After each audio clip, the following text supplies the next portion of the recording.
الحمدللہ والصلاۃ والسلام علی من لا نبی بعد۔ شیخ ابن باز رحمہ اللہ مقدمے میں لکھتے ہیں، شروع کرتے ہیں بسم اللہ الرحمن الرحیم سے، اور پھر لکھتے ہیں الحمدللہ رب العالمین والعاقبۃ للمتقین وصلی اللہ وسلم علی عبدہ ورسولہ نبینا محمد وعلی آلہ وصحبہ اجمعین، کہ تمام تعریفیں اللہ کے لیے ہیں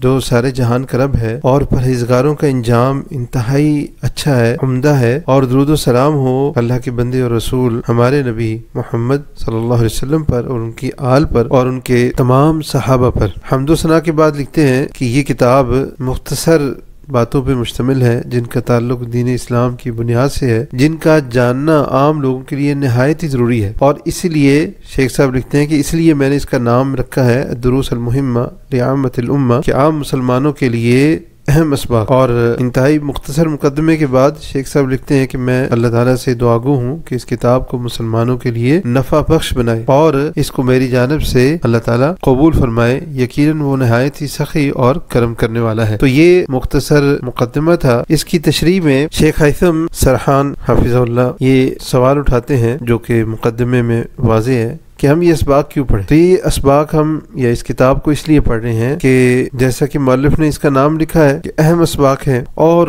بہت سارے علماء نے اس کو پڑھنے کی نصیحت کی ہے، اور اگر کوئی شخص یہ کہے کہ یہ اہم تو ہے لیکن امت کے عام افراد کے لیے ہیں اور میں طالب علم ہوں، میرا درجہ عوام الناس کے درجے سے اوپر ہے، تو اس کا جواب یہ ہے کہ تو پھر ہم کیا کریں گے، اس کتاب کی جو اسباق ہیں ان سے سوال کریں گے۔ اگر جواب نہ دے سکے تو عام افراد اس سے بہتر ہیں، تو طالب علم کے لیے ضروری ہے کہ وہ تواضع اختیار کرے، علم اور علماء کے تعلق سے تکبر نہ کرے، اور علماء ربانیین کے نقش قدم پر چلے۔ اور صحیح بخاری میں ہے کہ امام مجاہد رحمہ اللہ نے فرمایا کہ شرم اور تکبر کرنے والا علم حاصل نہیں کر سکتا۔ یہاں پہ یہ بات بھی سمجھنا ضروری ہے، ہمارے بہت سارے بھائی ایسے ہیں جو اسلام کی بنیادی چیزوں سے ناواقف ہیں، لیکن عمر زیادہ ہو جانے کی وجہ سے، یعنی بچپن سے نکل آئے ہیں، جوانی میں ہیں یا بڑھاپے کی طرف جا رہے ہیں یا بوڑھے ہو چکے ہیں، اور بنیادی چیزیں نہیں پتہ، لیکن وہ پڑھنے کی کوشش بھی نہیں کرتے، شرم کرتے ہیں، جھجکتے ہیں۔ تو شرم اور جھجک نہیں کرنی چاہیے، بلکہ علم حاصل کرنے کے لیے کوشش کرنی چاہیے۔ اس کتاب میں جو اسباق ہیں ان میں سے